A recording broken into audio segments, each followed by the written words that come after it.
Pozdravljam sve koji ovo gledaju. Evo, malo je sunca udarilo. Nešto medi. Pčela radi. Medenja ima.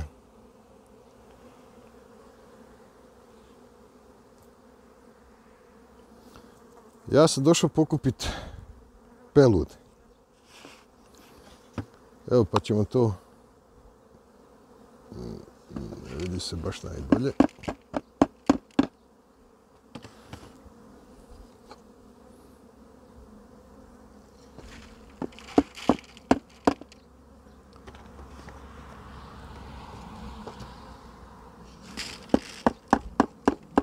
Najavljuju ponovno neku kišu, 2-3 dana.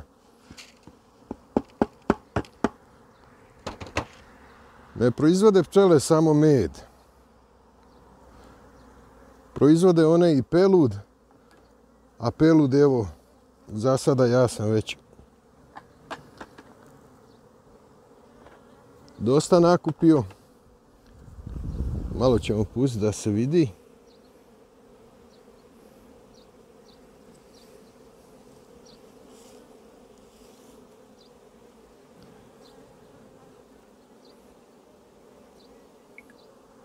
Evo, do idućeg gledanja i slušanja.